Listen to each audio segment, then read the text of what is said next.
It was 3:47 a.m. when I finally broke. Not with a bang, but a breath, a whisper. I was curled up on the cold bathroom floor, knees pulled to my chest like a child. I was clutching my phone as if one more message could save me. I had prayed, I had waited, I had believed. But the healing never came. The job never returned. The marriage quietly slipped out the door like fog in the night. And worst of all, God said nothing. Not a whisper, not a flicker of light. Just silence, deafening, divine silence. They told me faith would be a light in the darkness, but no one told me what to do when even the light disappears. No one warned me about the moments when you follow every step. You read every verse, cry every prayer, and still the floor collapses. You're left holding the broken pieces of a life you thought was blessed. And then, silence. But what if that silence wasn't abandonment? What if it was invitation? What if the very moment you thought God left the story was when he began rewriting it? This is not just my story. This is yours. This is for the dreamers who watch their dreams burn, for the believers who feel betrayed by the one they trusted most, for the warriors too tired to fight anymore. This is for the faithful who were never prepared for Plan B, inspired by Pete Wilson's Plan B, but completely reimagined through a cinematic lens. This journey is not about easy answers or Sunday school optimism. It's about learning how to breathe when the map is gone, how to walk when you can't see 5 steps ahead, and how to trust a God who reroutes without warning. So if your life feels like it's falling apart, maybe it's falling together in a way you never expected. Maybe what looks like an ending is just the first page of the real story. Let's begin. They never tell you how fast it can all go up in flames. 1 minute, you're clutching your future like a well-worn map, creases from years of planning, routes highlighted in yellow hope. The next, you're staring at ashes. The job that defined you is gone. The relationship you counted on crumbles in your hands. The diagnosis rewrites your days. And suddenly, the map you trusted to guide you through life is on fire. At first, you scramble, trying to piece together any scraps that didn't burn. You replay decisions, reread signs, ask the questions that keep you up at night. Did I miss a turn? Did I not pray enough? Was I being punished? But the truth hits harder than the flames. Even if you did everything right, sometimes the map still burns. That's the paradox nobody tells you in church. Righteousness doesn't guarantee smooth roads, and obedience doesn't always lead to ease. Imagine standing on a deserted trail with only smoke in your eyes and silence in your ears. That's where transformation begins, not in the clarity, but in the confusion. And in that confusion, we meet a different kind of God. Not the one who hands you a GPS with glowing blue lines, but the one who walks into the fire with you. The God who trades answers for presence. Pete Wilson calls this space Plan B. But really, it's the sacred tension between what we hoped for and what actually is. It's the heartbreak where faith isn't destroyed. It's revealed. Because what you believe about God when the map burns tells the truth about what you believed all along. Take Joseph, for instance. Thrown into a pit by his brothers. Sold into slavery, falsely accused, imprisoned for years. From the outside, it looked like divine neglect. But from the inside, God was rerouting. Joseph's dream wasn't destroyed, it was deepened. Had he stayed with the original map, he might have lived a comfortable life. But because the map burned, he ended up saving a nation. We rarely get to see the full picture in the moment, but we can choose to trust that burned maps still belong to a journey. Maybe even a better one. So here's the question. What if the thing you called a disaster was a detour toward destiny? Have you ever tried to tape the map back together?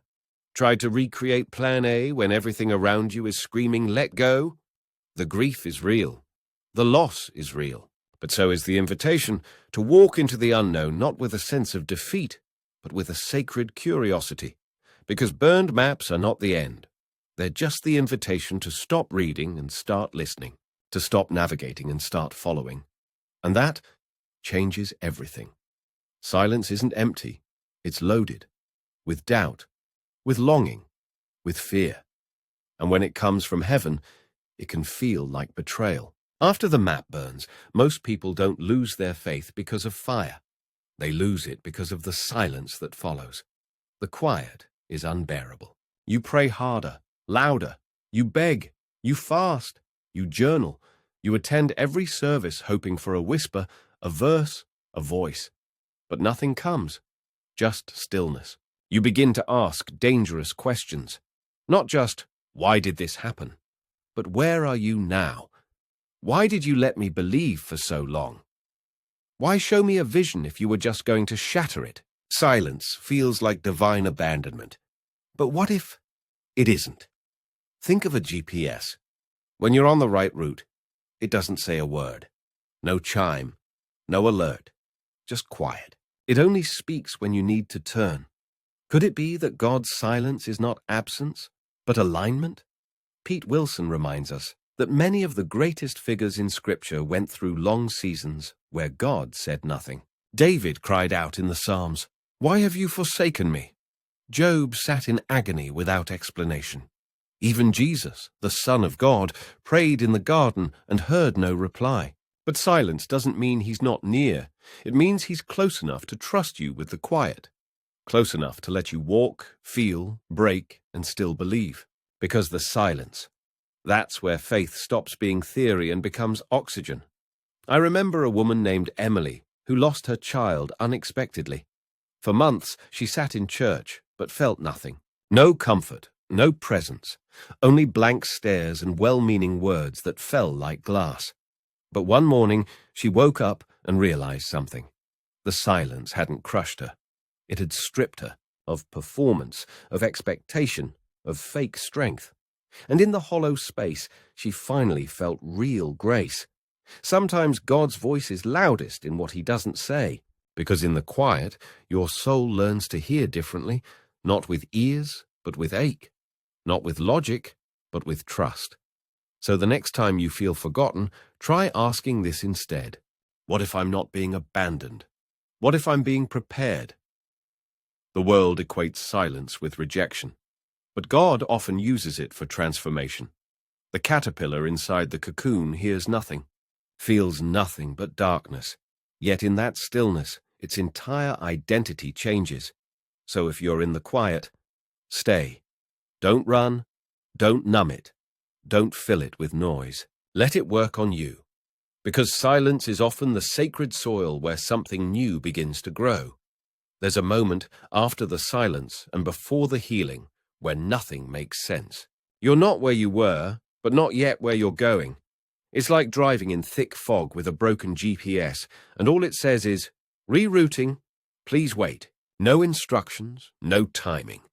Just that unsettling pause, like life is buffering while your heart is breaking. It's here, right in this in-between, that most people give up. Not because they're weak, but because this liminal space exposes everything: control, fear, pride, the ache for clarity. And yet, this is the exact space where transformation happens. Think of Abraham. God told him, "Go to the land I will show you." No map, no date, no destination. Just a whisper and a command. He left everything, his country, his relatives, his comfort, for a journey that started with a divine reroute and zero detail. Why? Because faith doesn't begin with knowing the way. It begins with trusting the one who walks beside you. Pete Wilson calls these seasons the sacred wait. It's not a passive waiting, like sitting at a red light. It's active surrender. It's trusting that even though the route changed, the destination still matters, maybe even more. I once met a man named Victor who lost his business in a scandal he didn't cause. Clients vanished, lawsuits piled up, friends disappeared. He went from driving luxury cars to walking his kids to school because gas money became a luxury. For over a year, he got nothing. No new leads, no open doors, just rerouting. He told me that season crushed his ego, stripped his identity, and forced him to ask, "Who am I without applause?" But it also led him to start a non-profit for small businesses who suffer unjust lawsuits. Today, he says losing his business gave him back his soul. You see, the GPS in your car only reroutes you when you've gone off course, or when a better path opens up. It doesn't scream or shame. It calmly recalculates. And God? He's better than a GPS. He doesn't need a signal. He is the signal. So if you're in the fog, in that haunting wait with no voice in your ear, don't panic. The silence isn't the system breaking. It's heaven rerouting you, not just to a new destination, but into a deeper version of yourself. Maybe the reason God hasn't spoken yet is because you're not lost. You're exactly where grace begins. Somewhere along the way, we were sold a version of faith that looked like perfection, shiny testimonies, clean answers, victories wrapped in bows. But real faith? It bleeds. It limps. It remembers. Real faith doesn't erase the wound. It walks with it. Jacob, the trickster turned patriarch, had a moment that changed everything. One night, alone and afraid of his brother's revenge, he wrestled with a mysterious figure. Some say it was an angel, others say it was God himself. All we know is this: Jacob didn't win. He limped away from that fight, permanently. But here's what most people forget. He also walked away blessed, a scar and a blessing. Both. Always both. Faith with scars is honest. It doesn't pretend the night never happened. It doesn't airbrush the trauma out of the story. It owns it. It carries it.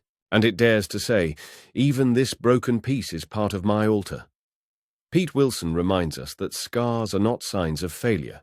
They're evidence that we fought, that we endured, that we didn't let go. And isn't that what faith really is? Not the absence of pain, but the decision to hold on when everything says, let go. I met a woman named Rosa who lost her husband suddenly in a car crash. For years, she couldn't pray.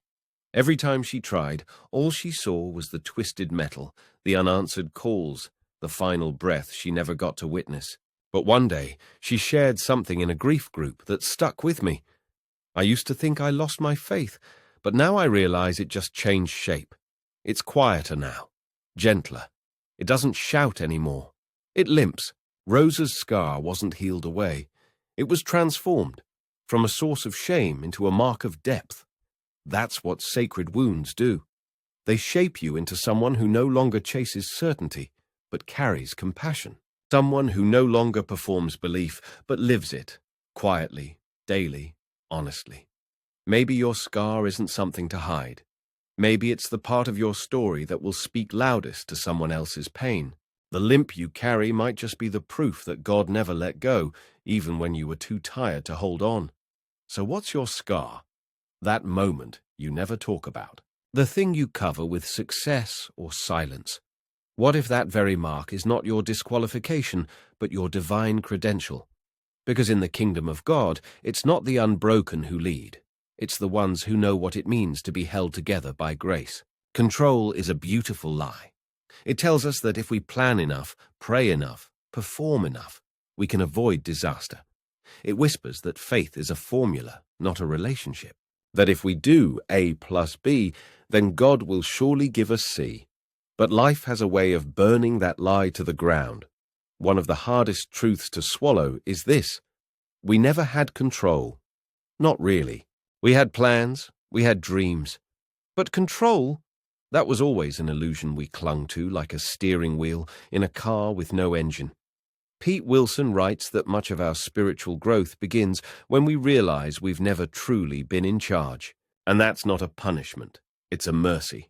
Because if you've ever lost everything you built, you know how quickly certainty can become a cage. The tighter you grip it, the more fragile it becomes. Let me tell you about Darren. He was the kind of guy who had his whole life color-coded. Vision boards, life goals, savings accounts stacked like Lego bricks. He served at church, tithed faithfully, volunteered on weekends. His life looked bulletproof, until it didn't.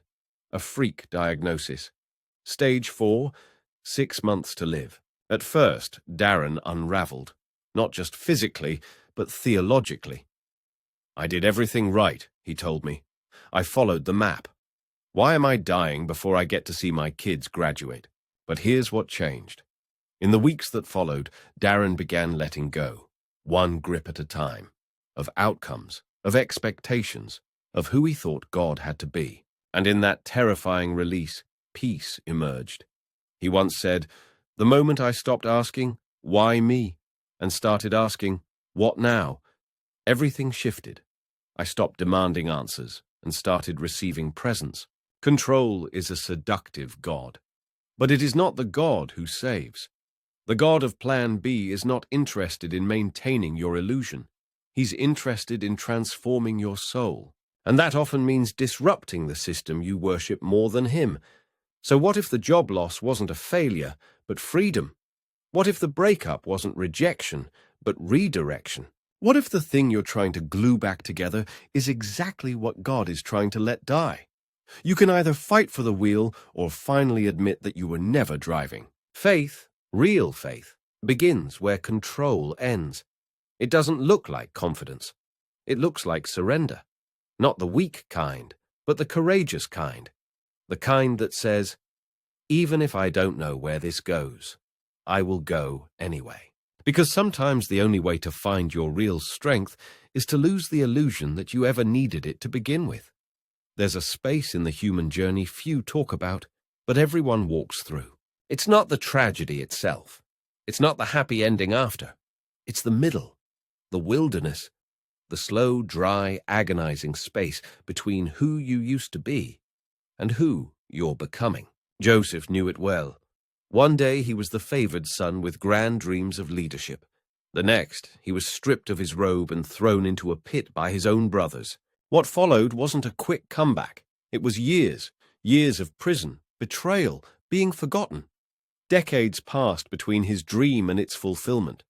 This is what Pete Wilson calls the waiting room of God, where purpose is silent, where prayers feel unanswered, where the promises you once clung to start to feel like cruel jokes. You're not dead, but you're not alive. You're surviving on autopilot, getting out of bed, paying bills, smiling through gritted teeth, while inside your soul is screaming, "What now?" But the wilderness is not wasted space. It's holy ground, because it's in the wilderness that false identities burn away. Joseph had to lose the robe before he could wear the crown. He had to be stripped of status, approval, and entitlement before he could be trusted with influence. I remember meeting a woman named Priya. She was a worship leader, well-loved, well-known, until an affair shattered her marriage and her reputation. She stepped down from ministry, moved cities, and disappeared for a season. For 3 years, she said she wandered in silence. No stage, no applause, no affirmation. Just her guilt, and a God who said very little. But slowly, that silence began to speak. Not in condemnation, but in restoration. She found a new identity, not as leader, not as wife, but as beloved. Today, she mentors women going through shame-induced exile. She told me, "My wilderness was the only place I could meet a God who loved me with no microphone in my hand." The wilderness is not punishment. It's preparation. It's where your surface strength dies and your soul strength is born. It's where you stop demanding explanations and start developing endurance. But it hurts, doesn't it? Have you ever looked around and thought, "This isn't what I signed up for"? Maybe your friends moved on. Your faith feels fake. Your prayers echo back with no reply. And still, you're breathing. That's not an accident. That's grace. The wilderness strips away what you thought you needed so you can see what was always essential. And when the time is right, when the heart is ready, the next door opens. Not because you forced it, but because you're finally able to walk through it without dragging your past behind you. So don't curse the wilderness. Walk it. Weep in it. Wait in it. And when you emerge, you won't just be the same dreamer with a plan. You'll be someone who can carry purpose without losing yourself. We talk about the cross, the resurrection, the miracles. But what about the garden? That quiet, moonlit night when even the Son of God collapsed under the weight of Plan B. Gethsemane wasn't a sermon. It wasn't a spectacle. It was agony in the shadows. Jesus, sweating blood, pleading for another way, crying out to a silent Father. "If it is possible, let this cup pass from me." It's the prayer of every soul who has ever whispered, "I didn't sign up for this," and there was no answer. Not in that moment. No lightning bolt. no thunderous voice from the sky. Just the sound of branches creaking in the wind. Just silence. Pete Wilson brings us back here because Gethsemane isn't just a moment in Jesus' story. It's a mirror into our own. It's where the holy wrestle happens, where the human soul meets divine mystery, where you discover that even Jesus, who had perfect faith, was not spared from the heartbreak of being unheard. And yet, in that darkness, a decision was made that changed history. Not my will, but yours be done. These words didn't come from strength. They came from surrender, not from clarity, but from trust in the absence of it. You see, sometimes the greatest faith doesn't sound triumphant. Sometimes it whispers through clenched teeth, even now, I'll keep going. Have you been to your Gethsemane? That place where you pleaded for relief and heard nothing back? Where your knees hit the ground and your voice cracked under the weight of what you couldn't control? If so, you're not broken. You're not weak. You're walking a road that Jesus himself walked first. That's not failure. That's fellowship. I once spoke with a pastor named Reuben, who after burying his teenage son, couldn't preach for 6 months. He told me, the only scripture that made sense to me was Gethsemane. Not because I understood it, but because it understood me. That's the power of that night. It holds space for our sorrow without rushing to resolution. Jesus didn't run from the garden. He cried in it, sat in it, bleed into it, and then he rose. So maybe the garden isn't the end of the road. Maybe it's the place where real surrender grows. Maybe it's not where dreams die, but where pride does, where expectation dies and purpose is born. If Jesus had to walk through silence, through agony, through plan B, why do we expect anything less? And if he trusted the Father in the dark, maybe we can too. Somewhere along the way, we started believing that worship only happens on clean altars, polished stages, perfect prayers, lives without mess. But the truth is, God has always met his people in the rubble. When Abraham was told to sacrifice his son, he built an altar on a mountain of confusion. When Elijah called down fire from heaven, it was over a drenched, shattered altar. And when Jesus gave himself up, the altar wasn't in a temple. It was a Roman cross, splintered and soaked in blood. Pete Wilson reminds us, we don't worship from strength, we worship from surrender. And sometimes the most sacred offering we can give is the wreckage. I remember visiting a woman named Lisbeth. Her home was small, nearly empty, just a few photos, a chair, a bed. Cancer had taken everything but her honesty. She looked me in the eyes and said, I don't have strength to lift my hands anymore, but every breath I have is still a hallelujah. She wept as she said it, not out of sadness, but reverence.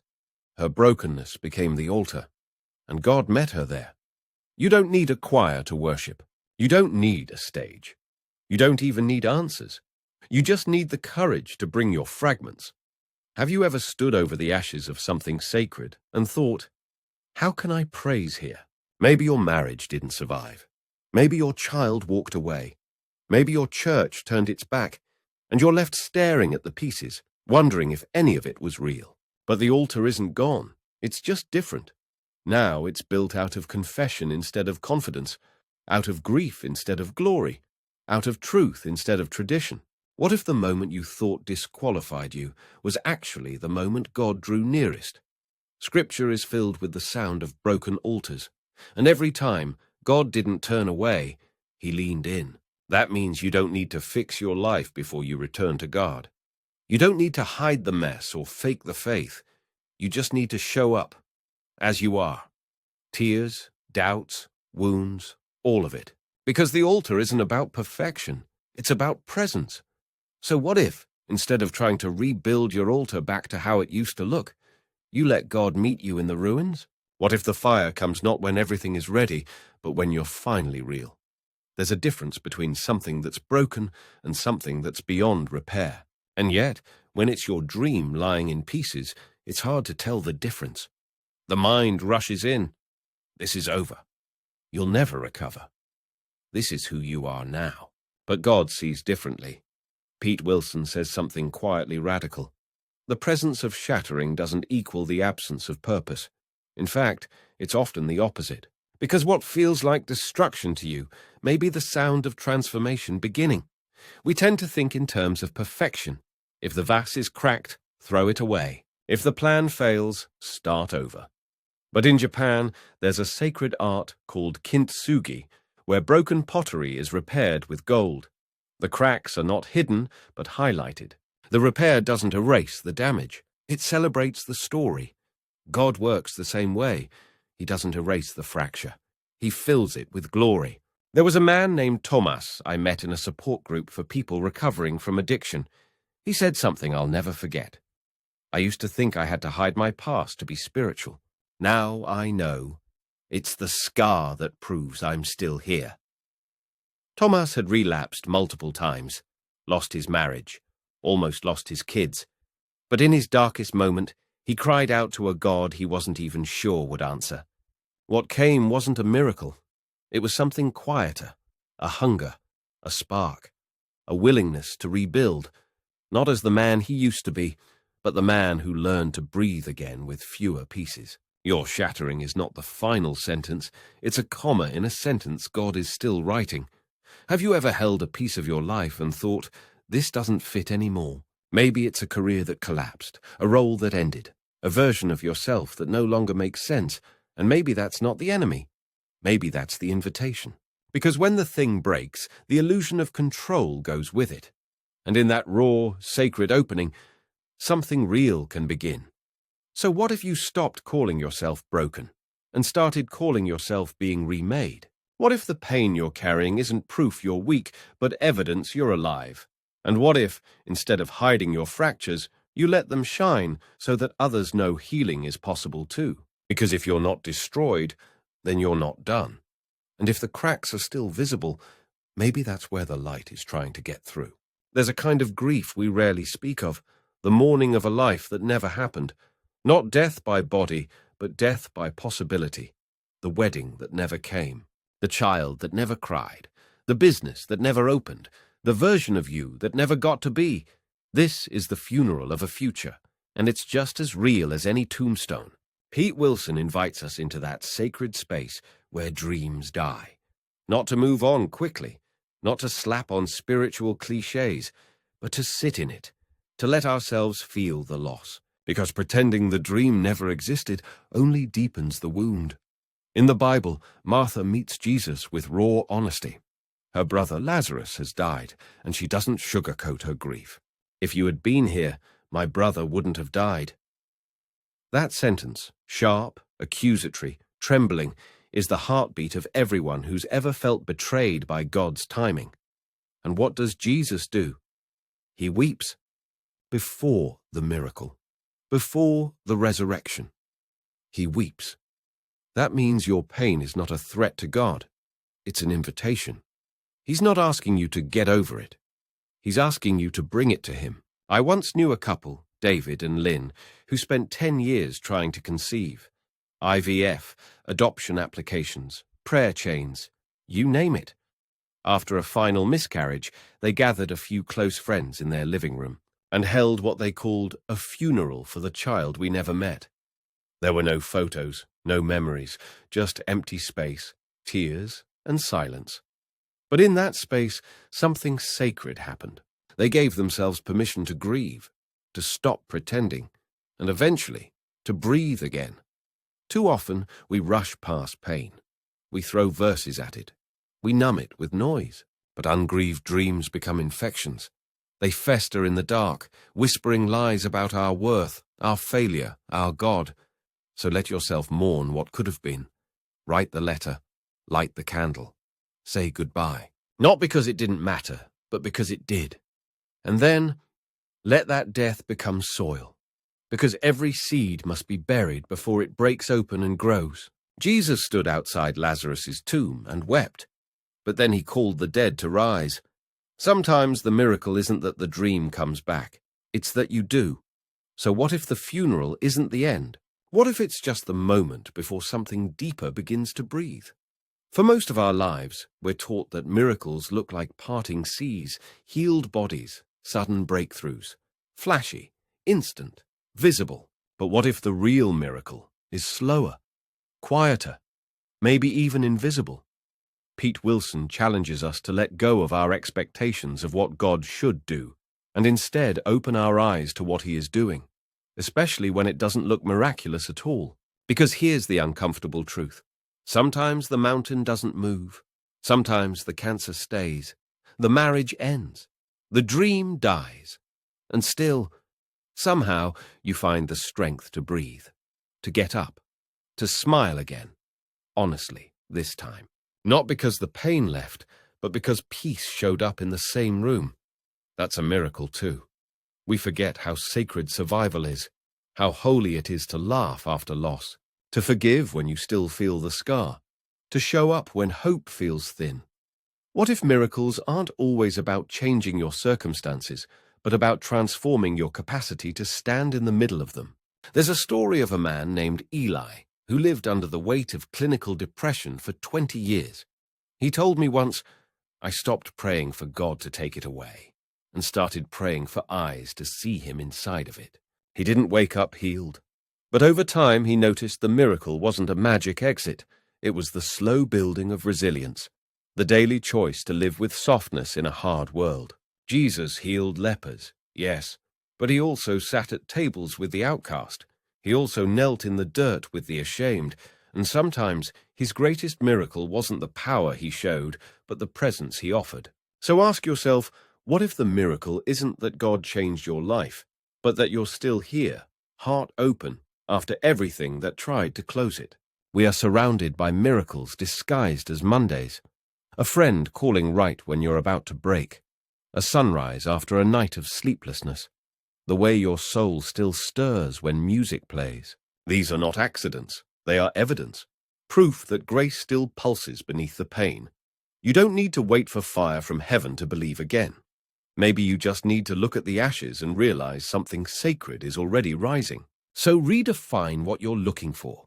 Open your hands to the small, the slow, the steady. That might be where the divine is hiding. There's a haunting ache in the prayers that never get answered. The ones you whispered with trembling hands, the ones soaked in tears, the ones you knew, deep down, you were meant to receive. But heaven stayed silent. The door stayed shut, and you're left standing in the hallway, wondering why. Pete Wilson reframes the question. What if God's no wasn't rejection, but protection? Think of all the things you once begged for that, in hindsight, would have crushed you. The relationship that felt like destiny, but ended in betrayal. The job you prayed would come through until the company folded months later. The shortcut you almost took, that would have taken more from you than you knew. God is not a genie. He's a father. And sometimes the greatest mercy he gives is silence. I once sat with a man named Armin. He had spent years trying to break into the music industry. Gig after gig, promise after promise, doors always closing just before breakthrough. He told me, I was so angry. I felt overlooked, forgotten, until my sister got sick. Her cancer diagnosis shifted everything. Armin stayed home, took care of her, wrote songs she would hum from her hospital bed. After she passed, one of those songs became a viral anthem for grief. If I had gotten what I wanted, he said, I wouldn't have been there for her. I wouldn't have written the song that healed me. Sometimes unanswered prayers aren't failures. They're redirections. Delays that prevent derailments. Walls that block the roads we were never meant to walk. But we don't see it that way, do we? In the moment, it feels like abandonment. Like the silence is proof we're not worthy, that we've messed up. But what if, instead of asking why not, we asked what for? Have you ever begged for something that didn't arrive? And then, months or years later, realized what didn't happen might have saved you. This isn't about pretending the pain isn't real. It is. The grief of an unanswered prayer is a real funeral. But what if you're mourning something that was never meant to stay? The detour that disappointed you might be the road that protects you. Trust doesn't mean celebrating the no. It means believing it doesn't end the story. We think love says yes. But sometimes love closes the door. There's a terrifying kind of trust that only begins when the ground disappears. When you've come to the edge of everything you know, logic, strategy, safety, and you're asked to step forward, into nothing. It's not poetic when you're living it. It's breathless, paralyzing. It feels like death. But this is where cliff-edge faith begins. Pete Wilson paints this moment clearly. It's when the old way doesn't work anymore. The old prayers, the old formulas, the old expectations, they don't hold. And you're left at the edge, barefoot and trembling, staring into fog, with no idea what's beneath, or if anything's beneath at all. And still, something in you whispers, "Step." This is what Abraham faced when God told him to sacrifice his only son, the very promise God had given him. It's what Peter felt when he stepped out of the boat, eyes locked on Jesus, waves roaring like accusations. It's what you feel now, maybe, as everything stable shakes beneath your feet. Cliff-edge faith isn't faith with answers. It's faith with surrender. The kind that says, even if I fall, I trust you're already there. I met a single father named Jarrell who lost everything in a house fire, except his 3 kids. Insurance complications left them homeless for months. Every day he'd pack sandwiches, drop the kids at school, apply for work, pray in parking lots. I didn't know if we'd eat the next day, he told me, but each day we did. I never saw more than one step ahead, but somehow each step appeared. That's cliff-edge faith. It doesn't come with comfort. It doesn't come with clarity, but it comes with presence. God meets you not with maps, but with manna. Enough for today, just today. Have you felt it? That edge beneath your toes? Maybe your savings are gone. Maybe your relationship is crumbling. Maybe your faith is barely breathing. You've done all you can.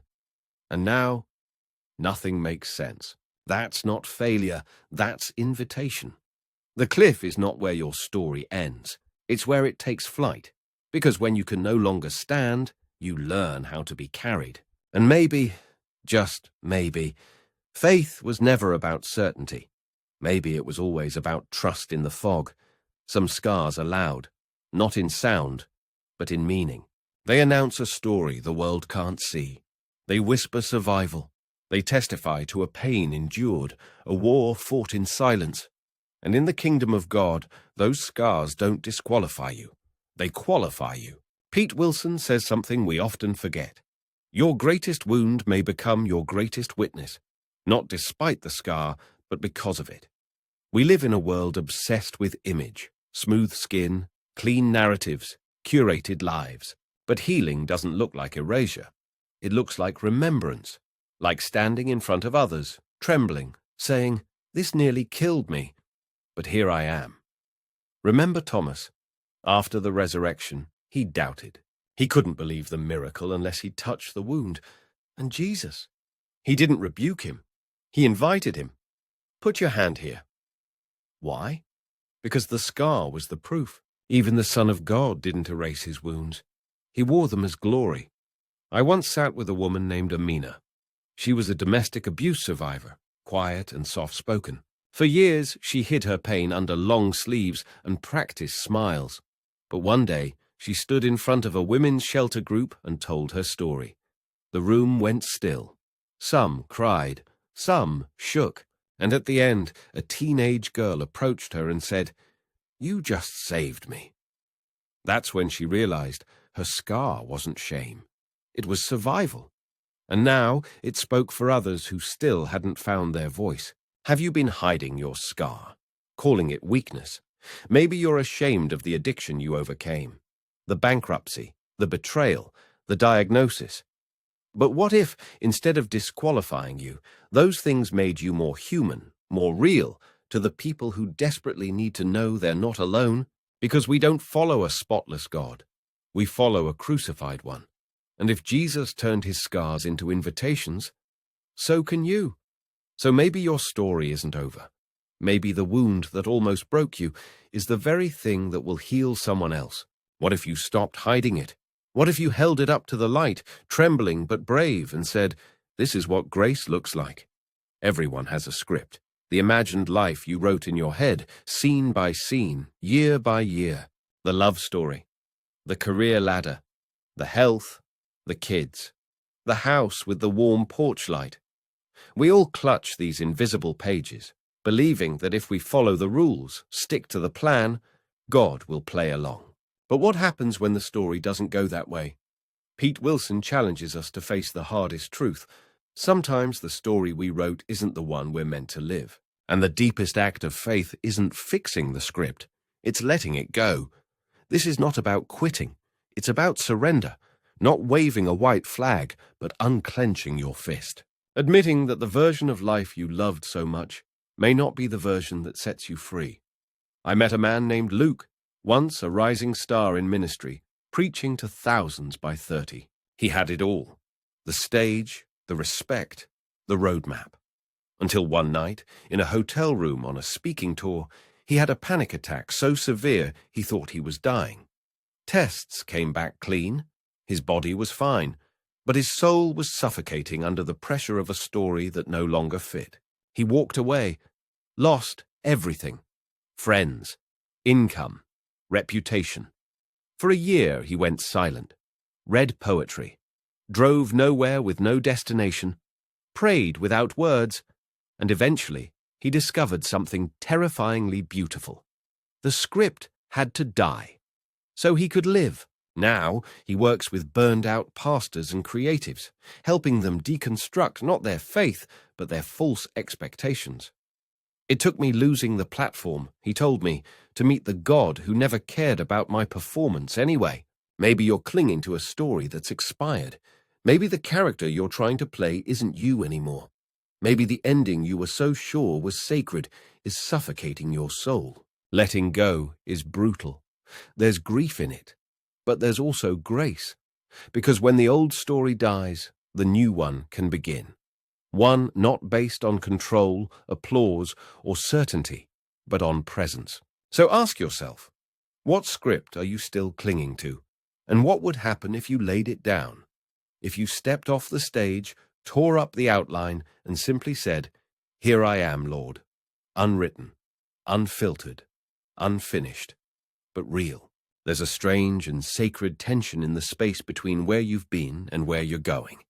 It's the waiting room of destiny, the liminal hallway between the crumbling of the old and the arrival of the new. Pete Wilson calls it the place between now and not yet. It's where faith is tested not by fire, but by stillness, not by tragedy, but by time. Think about the Israelites wandering in the desert, 40 years. Not because God was lost, but because they were being found. The promised land was already theirs, but they weren't ready to inherit it. Not yet. So they waited, lived in tents, ate the same food every morning, buried people they loved, woke up to sameness, and asked the same aching question every day: how much longer? This is what we don't say in church enough. Waiting is a form of worship. Not because you feel spiritual, but because you choose to stay when escape feels easier. I once knew a woman named Clarice who was waiting for healing from an autoimmune disease. Doctors offered no real answers, just guesses. Years passed. She learned to function inside a body that refused to cooperate. People kept telling me to claim the victory, she said. But I wasn't looking for slogans. I was looking for God. She found him, not in recovery, but in the quiet rituals of faithfulness. Brushing her hair despite the pain, opening her Bible even when it felt blank, sitting on her porch whispering, "I still believe," through clenched teeth. Waiting changed her, softened her, didn't fix her body, but reshaped her soul. We hate waiting because it threatens our illusion of movement. It strips us of progress we can measure. But in God's economy, stillness is not stagnation. It's preparation. Every moment between now and not yet is infused with the potential to form you into someone who can carry the weight of what's coming. Have you been here? Waking up in a job you hate, praying for a breakthrough that never comes, loving someone who won't return it, trying to start again but feeling stuck in invisible chains. If so, breathe. You're not forgotten. You're not delayed. You're being refined in the quiet. The desert isn't punishment, it's process. It's where dependence deepens, where character grows, where God becomes not the one who gives you the next thing, but the one who becomes everything. So don't rush out of the not yet. Let it do its work. Let it shape your voice, slow your steps, deepen your gaze. You thought the story was over. The chapter was too dark, the page too torn. You set the pen down, convinced that the rest of your life would be a series of survival footnotes. But then, a hand reached across the desk, and you realized you were never the author to begin with. Pete Wilson reminds us that while we try to write the perfect plot, God is writing something deeper, a transformation story, one not based on our comfort but on our calling. And rewrites? They are never pretty. They're disruptive. They rip out pages you clung to.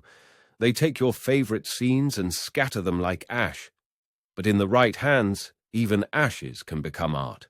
I remember a man named Ellis, a once successful architect who lost everything in the 2008 crash. Bankruptcy, divorce, reputation in ruins. He moved into his parents' basement at 52, convinced he was finished. But in that stillness, something shifted. He started drawing again, not skyscrapers, but small things. Children's shelters, mobile housing for the displaced. His blueprints changed from monuments to compassion. I thought I was ruined, he said. Turns out I was just being rewritten. We resist rewrites because we mourn what could have been. The marriage that didn't last, the career that never launched, the faith that cracked under pressure. But what if the first draft was never the point? You see, God doesn't write linear stories. He writes resurrection ones. Dead things breathe, lost things return, ashes become crowns. But here's the catch. You have to surrender the pen. You have to admit that the life you planned, even with all its prayers, might not be the one that sets you free. Have you done that? Or are you still gripping the pen, editing the margins, crossing out the pain, pretending the last chapter didn't break you? What if the power of your story isn't in the perfect arc, but in the honest rewrite? The psalmist says, "All the days ordained for me were written in your book before one came to be." That means your failure didn't surprise him. Your loss didn't derail him. The story is still alive because the author is. And if he's still writing, then so are you. So don't quit in the middle. Don't burn the book. Don't assume this is where it ends. There's a sacred community most people never talk about. You won't find it listed on Google Maps or printed in Sunday bulletins. Its doors are invisible, its pews scattered across hospital beds, therapist couches, empty nurseries, and quiet car rides home from courtrooms. It's not built with stone, but with scars. Welcome to the Church of the Crushed. Pete Wilson gives voice to this hidden gathering, the faithful who didn't get their miracle, who still show up anyway, not out of habit, but out of hope, not polished, but present. This is the place where the hallelujahs sound more like sighs, where the communion is passed in trembling hands, where eyes meet across aisles of grief, saying with no words, "You too?" And it is holy.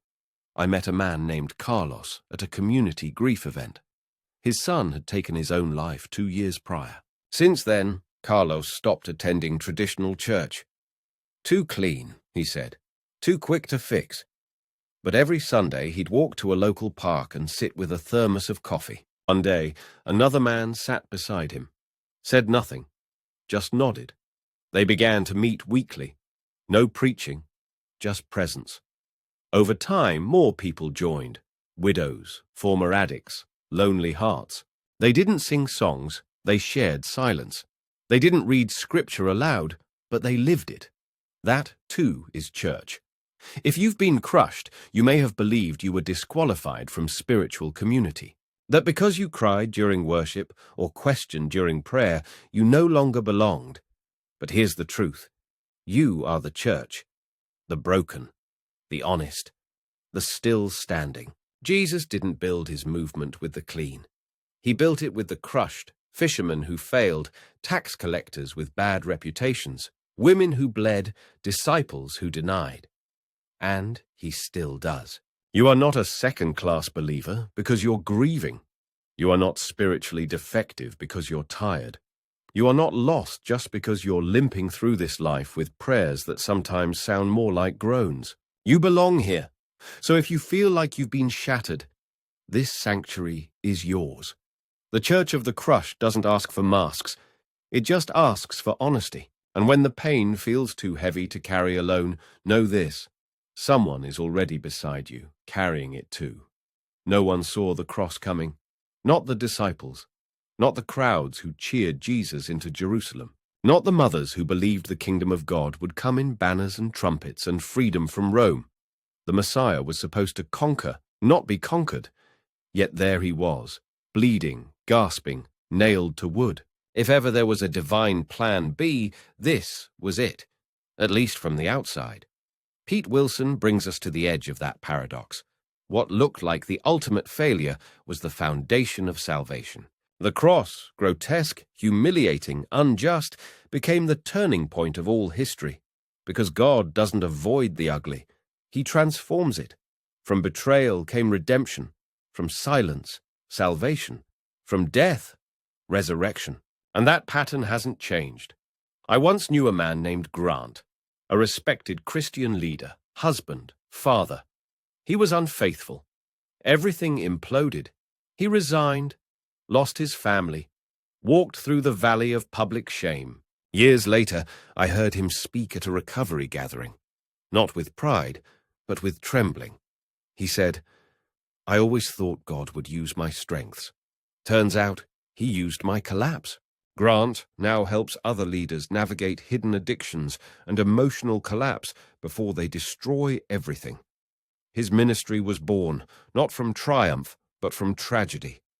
The cross, he said, was never plan B. It was always the plan. I just didn't see it. How often do we mislabel our crosses? How often do we call them punishment when they're purification? We want a resurrection without a crucifixion. But God doesn't work in straight lines. He works through reversals, through interruptions, through what looks like endings. The cross was humanity's worst day, but it became heaven's loudest, "I love you." So what's your cross? That unbearable thing you thought proved God had abandoned you. The betrayal, the diagnosis, the failure. The moment you screamed, "Why me?" What if that wasn't proof of absence, but evidence of presence? God's glory is not only found in open doors.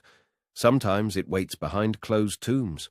And you are not beyond redemption. Your story is not too far gone, because even crucified dreams can rise. The cross teaches us that God is not afraid of the ugly. He's not afraid of your mess, your wounds, your shame. He enters it, carries it, and remakes it from the inside out. So don't despise your cross. Look closer, because if that's where Jesus did his greatest work, then maybe it's where he'll begin again with you. Faith isn't just what you believe, it's how long you're willing to keep believing when nothing around you changes. There's a quiet kind of faith that doesn't shout from mountaintops or sing through victories. It doesn't sparkle, it doesn't trend. It sits, it stays, it waits. Pete Wilson calls this the hardest kind of belief, the kind that endures through absence, through years of prayers that return unanswered, through days that look identical, empty and grey, through seasons where the only thing louder than your doubt is your silence. This is the faith that waits. It's the faith of Hannah, who cried in the temple year after year for a child she never knew would come. The faith of the bleeding woman who for 12 years endured shame and suffering with nothing but a shred of hope left. The faith of Simeon who spent a lifetime waiting for the Messiah, waking up every morning with the same whisper in his soul, "Not yet, but soon." I met a retired schoolteacher named June who had prayed for her estranged son every day for 27 years. No calls, no messages. Just a photo on the fridge and a ritual of speaking his name aloud in the quiet. One day, out of nowhere, he walked through her front door, weeping. "I don't know why," he said. "I just woke up and needed to come home." She told me, "I stopped expecting him, but I never stopped making space for him."